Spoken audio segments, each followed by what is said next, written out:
আছেন সবাই? এই যে বুশরা আপা। আজকে আমরা ভালো ধরা এবং খারাপ ধরা নিয়ে কথা বলবো। এখন আপনার যদি কোনো শিশু বাচ্চা আছে, মানে মনে করেন 2 থেকে 3 বছর, তখন থেকে আপনি আপনাদের বাচ্চাদেরকে শিখাবেন যে কোন দিক দিয়ে ধরা ভালো এবং কোন দিক দিয়ে ধরা খারাপ।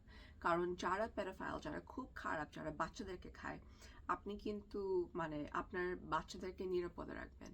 সো আপনি এটা কেমনে করে করবেন?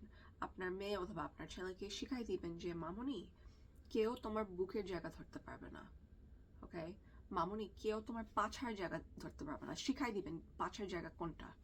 মামুনি, কেউ তোমার পাছার রাস্তা ধরতে পারবে না। আপনাদের যে মানে বাচ্চাদের যে মানুষের যে এনএস আছে, এটা কিন্তু শিখাই দিতে হবে, দিস ইজ ইউর এনএস। কেউ এনএস ধরতে পারবে না। যদি আপনার ছেলে আছে, শিখাই দিবেন বাবু, এটা তোমার লিঙ্গ। কেউ তোমার লিঙ্গ ধরতে পারবে না, কেউ তোমার লিঙ্গ দেখতে পারবে না। আর আপনার যদি মেয়ে আছে, শিখাই দিবেন যে মামুনি, এটা তোমার জনি, এটা তোমার ভাজাইনা। কেউ এই জায়গাটা দেখতে পারবে না, ধরতে পারবে না।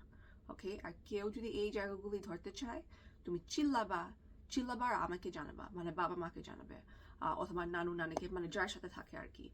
কারণ যারা বাচ্চাদেরকে ধরে নোংরা ভাবে, তারা কিন্তু জানে যে বাচ্চারা এই সব জিনিস জানে না, যে আমাদের কালচারে আমরা কিন্তু শিখাই না কোন কোন জায়গায় ধরা যায়। বাচ্চারা তো খুব ট্রাস্টেড, তাই না?